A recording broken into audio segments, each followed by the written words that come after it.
Hello friends, welcome back. हमारा आज का टॉपिक है एक्सेप्टेंस। इंडियन कॉन्ट्रैक्ट एक्ट के इंट्रोडक्शन सेक्शन में हमने देखा था कि एक अग्रीमेंट बनने के लिए दो कंपोनेंट्स चाहिए, ऑफर एंड एक्सेप्टेंस। तो हमने ऑफर के ऊपर एक सेपरेट वीडियो बनाया। तो अग्रीमेंट जो है, जब तक वो अग्रीमेंट के सारे कंपोनेंट्स वैलिड नहीं होते, वो अग्रीमेंट आगे चल के वैलिड कॉन्ट्रैक्ट नहीं बनता। सो इसीलिए आज हम लोग देखेंगे legal rules regarding a valid acceptance. हमने प्रीवियस वीडियो में देखा legal rules regarding a valid offer. क्यों? क्योंकि अगर हमको एक वैलिड कॉन्ट्रैक्ट बनाना है तो उस कॉन्ट्रैक्ट बनाने के लिए जो सारे कंपोनेंट्स है, ऑफर, एक्सेप्टेंस, कंसिडरेशन, अग्रीमेंट, ये सारे कंपोनेंट्स भी इंडिविजुअली वैलिड होने चाहिए। सो आज का कंटेंट होगा एक्सेप्टेंस, एक्सेप्टेंस को वैलिड बनाने वाले रूल्स। So let's begin.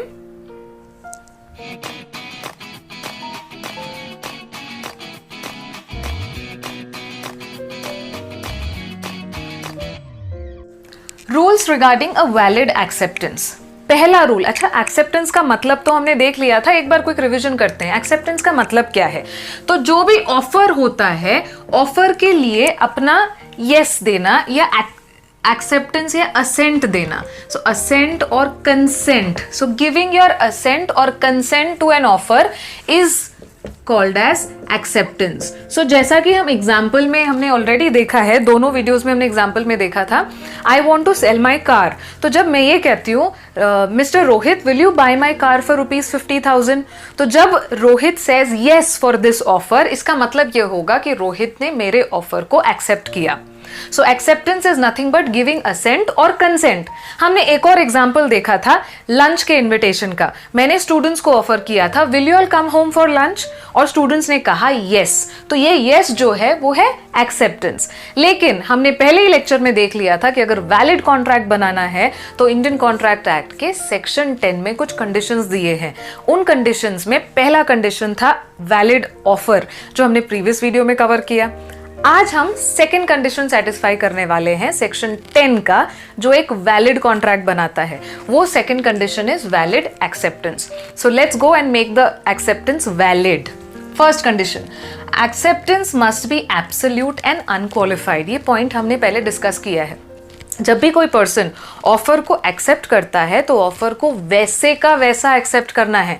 अगर आप ऑफर में कुछ भी चेंजेस करके उसे एक्सेप्ट करते हो तो हम उसको एक्सेप्टेंस नहीं मानेंगे। इनफैक्ट ये तो एक टाइप का ऑफर बन जाता है। हमने एक टाइप देखा था ऑफर का, काउंटर ऑफर। तो जैसे एग्जाम्पल के तौर पर मैंने कहा mister Rohit will you buy my car for ₹50,000। अब अगर रोहित कहता है yes ma'am I will buy your car but for ₹45,000। अब उसने एक्सेप्टेंस तो दिया, लेकिन उसने कंडीशन रख दी, उसने कंडीशन रखा। तो कंडीशन रखना मतलब एक क्वालिफिकेशन रखना। क्वालिफिकेशन का मतलब होता है कंडीशन। सो बेसिकली उसने एब्सोल्यूट यानी बिना किसी कंडीशन का एक्सेप्टेंस नहीं दिया, उसने कंडीशन वाला दैट इज क्वालिफाइड एक्सेप्टेंस दिया। तो वो एक्सेप्टेंस नहीं होगा। इसको तो हमने ऑलरेडी देखा है, ये काउंटर ऑफर बन जाता है। सो एक्सेप्टेंस को वैलिड बनाने के लिए क्या चाहिए? Acceptance must be absolute without any condition, unqualified, unconditional. ये है पहला condition. Second one, acceptance must be given only by the person to whom the offer is made. So जब हमने बहुत सारे टाइप्स देखे ऑफर के, उसमें एक टाइप था general offer and specific offer. तो मैं जब कहती हूँ mister Rohit will you buy my car for ₹50,000, तो ये एक स्पेसिफिक ऑफर है। तो इस ऑफर को सिर्फ वही एक्सेप्ट कर सकता है जिसके लिए ये ऑफर है। So acceptance must be given only by the person for whom it is made. तो इस ऑफर को सिर्फ रोहित एक्सेप्ट कर सकता है। तो जिन लोगों के लिए ऑफर होता है वही एक्सेप्ट कर सकते हैं। जिनके लिए ऑफर नहीं है, अगर वो पर्सन बोलता है, तो सेट से रोहित के लिए ऑफर था, राहुल कहता है yes ma'am I will buy your car, तो क्या हम ऐसा बोल सकते हैं कि राहुल ने एक्सेप्टेंस किया?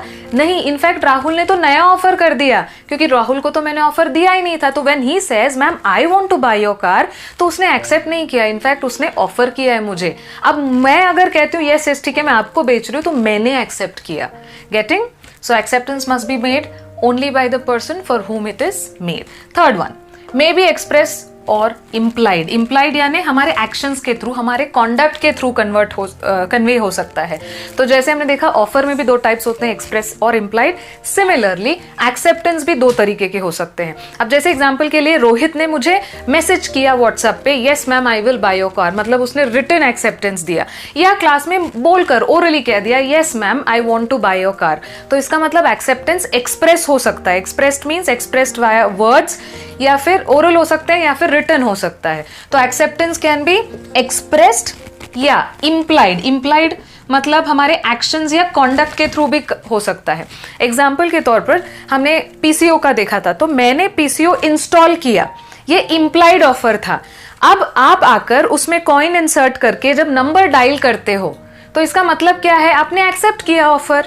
या फिर आप बस स्टॉप पे खड़े हो, ड्राइवर ने बस रोका, ये इम्प्लाइड ऑफर था। आप बस एंटर करते हो, यस, सो यहाँ पे आप बस एंटर करके अपना पास दिखा रहे हो या उसको पैसे दे रहे हो टिकट के लिए। इसका मतलब क्या है, आपने एक्सेप्ट किया है ऑफर। आपको अलग से बोलने की जरूरत नहीं है, आपके एक्शंस ने। आप बस में बैठ गए, बस चल पड़ी और आप अभी भी बैठे हो, इसका मतलब आपने ऑफर एक्सेप्ट कर लिया। तो ऑफर मुंह से बताने की या लिखकर बताने की जरूरत नहीं है, एक्शंस के थ्रू भी ऑफर को एक्सेप्ट किया जा सकता है। सो ऑफर में भी एक्सप्रेस और implied, that is by conduct must be expressed in some usual और reasonable manner। अब अगर आप ऑफर का एक्सेप्टेंस दे रहे हो और आप एक्सप्रेस तरीके से दे रहे हो तो एक यूजुअल मैनर में होना चाहिए। एग्जाम्पल के तौर पर मैंने क्लास में अनाउंस किया कि I want to sell my car for ₹50,000। Car की डिटेल्स दिए और कह दिया कि 50,000 में कार बेचना है। अब मेरे बहुत सारे स्टूडेंट्स हैं, सबने साथ में सुना, ये जनरल ऑफर था मेरे स्टूडेंट्स के लिए। तो अब आप ही सोचो ऐसी सिचुएशन में यूजुअल या रीजनेबल, ये बहुत ही जनरल वर्ड है, यूजुअल या रीजनेबल। अब रीजनेबल क्या होता है या यूजुअल क्या होता है, this will differ from situation to situation. मेरी सिचुएशन में क्लासरूम में मैंने ऑफर किया, मेरे सारे स्टूडेंट्स रोज मुझसे मिलते हैं, सबके पास मेरा फोन नंबर है और मेल आईडी है। तो आप लोग ये सोचिए मुझे एक्सेप्टेंस देने का यूजुअल या रीजनेबल मेथड क्या हो सकता है। सबसे पहला तो क्लास में ही बोल दे yes ma'am I want to buy your car, I am interested, ये एक तरीका हो सकता है। सबके पास फोन है तो फोन नंबर है, फोन कर सकते हैं, व्हाट्सएप कर सकते थे, ईमेल लिख सकते थे। अब ये जो मिस्टर रोहित, अब इस बार मैंने रोहित का नाम नहीं लिया था, क्लास में इन जनरल बोला था किसी को कार खरीदनी है क्या, तो ये रोहित ने मुझे इनलैंड लेटर भेजा, वो ब्लू कलर वाला जो लेटर आता है ना वो भेजा। अब वो तो आने में इंडिया पोस्ट के स्पीड से आते आते 3-4 दिन निकल ही जाएंगे। अब उसने क्या किया, जैसे ही ऑफर सुना घर जाते जाते उसने लेटर पोस्ट कर दिया, लेकिन वो लेटर मुझ तक कब पहुंचा, 3-4 दिन बाद। In the mean time class में ही मुझे किसी ने, क्लास छूटते ही किसी स्टूडेंट ने मेरा ऑफर एक्सेप्ट कर लिया, या फिर घर पहुंचते ही किसी स्टूडेंट ने मुझे व्हाट्सएप कर दिया। तो अब क्या वो स्टूडेंट जिसने मुझे इनलैंड लेटर भेजा वो क्लेम कर सकता है कि नहीं मैंने पहले एक्सेप्ट किया था आपका ऑफर और एक्सेप्टेंस मिल गया, अग्रीमेंट बन गई, कॉन्ट्रैक्ट बन गया, अब आप बैकआउट नहीं कर सकते? नहीं, वो ऐसा क्लेम नहीं कर सकता, क्योंकि मेरी सिचुएशन में रीजनेबल या यूजुअल मैनर क्या था एक्सेप्ट करने का, बहुत सारे थे। क्लास में ही बता सकता था, व्हाट्सएप कर सकता था, फोन कर सकता था, ईमेल कर सकता था। उसने क्या किया, इनलैंड लेटर पोस्ट किया। इट इज अनयूजुअल, सो इस तरह का एक्सेप्टेंस नहीं चलेगा। अब यूजुअल क्या है और अनयूजुअल क्या है, रीजनेबल क्या है, अनरीजनेबल क्या है, will depend on the facts and circumstances of the case. अब जैसे कि अगर मैंने न्यूज़पेपर में ऐड दिया होता तो ऐसी सिचुएशन में कोई अगर कुरियर या स्पीड पोस्ट के थ्रू मुझे रिप्लाई कर रहा है, फोन नंबर मैंने दिया नहीं है, तो हो सकता है, मैंने सिर्फ एड्रेस दिया था मेरे ऑफिस का, तो इस सिचुएशन में तो लेटर वैलिड रहेगा। लेकिन क्लासरूम के सिचुएशन में ये इनलैंड लेटर वैलिड नहीं है। So it must be given, acceptance must be given in usual और रीजनेबल मैनर। नेक्स्ट पॉइंट क्या है, acceptance must be communicated by the acceptor. अब मैंने जैसे ही पूछा anyone interested to buy my car, तो अगर कोई एक्सेप्ट करना चाहता है ये ऑफर तो दिमाग में से सोच लिया यस मुझे तो बाय करना है, लेकिन मैं पहले 50,000 का बंदोबस्त करता हूँ, उसके बाद मैम को बताता हूँ, नहीं चलेगा। अगर ये मिस्टर रोहित उसने मन बना लिया कि मेरा कार परचेज करेगा और वो जा रहा है बैंक के पास, जाकर उसने लोन अप्लाई किया, बैंक चार्जेस पे किए, सब कुछ किया, और जब वो लौट कर आ रहा है तब तक मैंने कार किसी और को बेच दी, क्योंकि उसने तो मुझे बताया ही नहीं था। तो क्या ये बोल सकता है कि जिस दिन आपने ऑफर किया मैंने इमीडिएटली बैंक को लोन के लिए अप्लाई किया था, तो मैंने आपका ऑफर एक्सेप्ट कर लिया था? वो नहीं क्लेम कर सकता, क्योंकि जैसे ही उसने मन बना लिया कि मुझे एक्सेप्ट करना है ऑफर, उसने मुझे एक्सेप्टेंस कम्युनिकेट करना चाहिए था। सो एक्सेप्टेंस मस्ट बी कम्युनिकेटेड, बताना चाहिए ऑफरर को कि मैंने आपका ऑफर एक्सेप्ट किया है, बताना जरूरी है। लेकिन इसके कुछ एक्सेप्शंस हैं, कुछ एक्सेप्शनल सिचुएशंस में ऑफर एक्सेप्ट किया ये बात बताने की जरूरत नहीं है, इट इज अंडरस्टूड। किस सिचुएशन में? पहली बात, अगर आपने उस ऑफर के चलते कुछ कंसिडरेशन ले लिया। अब जैसे फॉर एग्जाम्पल के तौर पर मैंने बोला आप लोग 5 दिन के लिए कार चला कर देखो, अगर अच्छी लगे तो आप बाय करना, अगर ऐसा सिचुएशन था तो 5 दिन चलाने के बाद अगर वो 6th डे को मुझे वो कार रिटर्न नहीं करता, अब ये सेल ऑन अप्रूवल बेसिस हो गया ना, तो अगर 6th डे पर वो कार मुझे रिटर्न नहीं कर रहा है, इसका मतलब क्या होगा कि उसको वो कार पसंद आ गई, मतलब वो डीम्ड एक्सेप्टेंस होगा। तो जहां पर आपने कंसिडरेशन ले लिया हो या किसी के सर्विसेज का बेनिफिट ले लिया हो, मैंने बोल दिया कि क्लास में डेमो लेक्चर्स होंगे, मैंने बैच अनाउंस की और कहा कि 5 दिन का डेमो लेक्चर होगा, जिसको पसंद आया लेक्चर वो क्लासेस कंटिन्यू करेगा, उसके बाद आपको फीस पे करनी पड़ेगी। अब कोई एक पर्टिकुलर स्टूडेंट है जो 10 दिन से क्लास अटेंड कर रहा है, इसका मतलब क्या होगा? 5 दिन के बाद अगर आप एक भी दिन क्लास अटेंड करते हो, you are deemed to have accepted the offer. So कुछ सिचुएशंस में आपको बताने की जरूरत नहीं पड़ती, कम्युनिकेट करने की जरूरत नहीं पड़ती कि आपने ऑफर एक्सेप्ट कर लिया है, it is deemed, it is understood. So कुछ एक्सेप्शंस रहेंगे जहां पर एक्सेप्ट किया ये बताने की जरूरत नहीं है। सो ये एक्सेप्शंस हुए।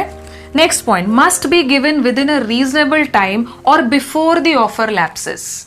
विद इन रीजनेबल टाइम और बिफोर द ऑफर लैप्सेस। अब एग्जाम्पल के तौर पर मैंने कहा मेरी कार मुझे बेचना है, please reply with in 5 days. अब इसका मतलब क्या है? 5 दिन में मेरा ऑफर लैप्स होता है। इसका मतलब 5 दिन के बाद अगर आप आकर ऑफर को एक्सेप्ट कर रहे हो तो कोई फायदा नहीं, क्योंकि मेरा ऑफर क्या हो चुका है? लैप्स हो चुका है, खत्म हो चुका है। तो एक्सेप्टेंस कब देना चाहिए? बिफोर द ऑफर लैप्सेस, या कम से come with in reasonable time. अब अगेन रीजनेबल ये सिचुएशन टू सिचुएशन डिफर करेगा। मेरी क्लास में मैंने कार के बारे में अनाउंस किया, अब चलो ठीक है मारुति 800 कार है, पुरानी कार है, इतनी जल्दी तो कस्टमर्स नहीं मिलेंगे, तो आपको क्या लगता है रीजनेबल टाइम क्या होगा?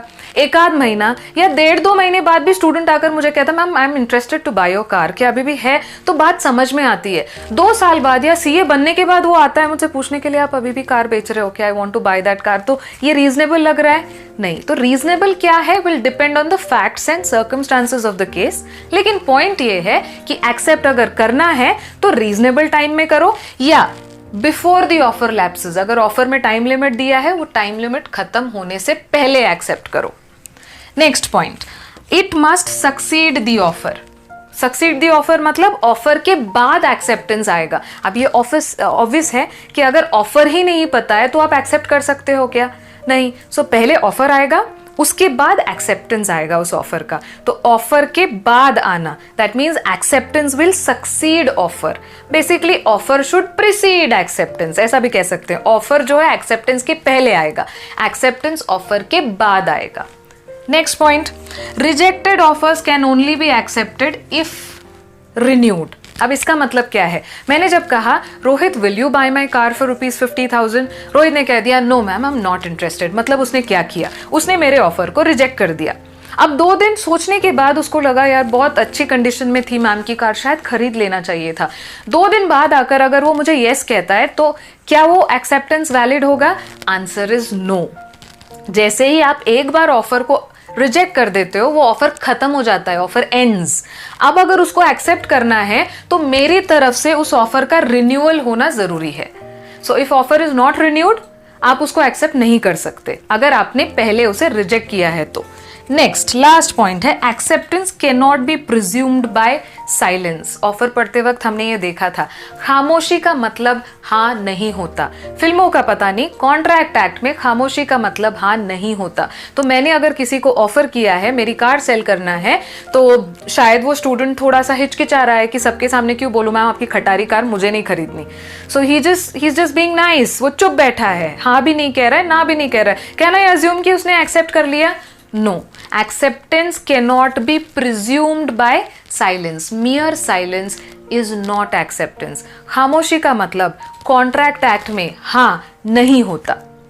So these were the points. अगर acceptance ये सब कंडीशन सेटिस्फाई करेगा तो ही वो एक्सेप्टेंस वैलिड एक्सेप्टेंस है, तो ही आगे चलकर वो ऑफर एक्सेप्टेंस वैलिड कॉन्ट्रैक्ट बनेंगे एज पर सेक्शन 10। तो आज के वीडियो का कंटेंट यही था, रूल्स रिगार्डिंग वैलिड एक्सेप्टेंस। अगर आपको कोई डाउट्स है तो कमेंट सेक्शन में प्लीज मेंशन करना। आगे के जो भी सेक्शंस है कॉन्ट्रैक्ट एक्ट के, उसके लिए अगर आपको अपडेट्स चाहिए, make sure you subscribe the channel. And happy learning. Thank you.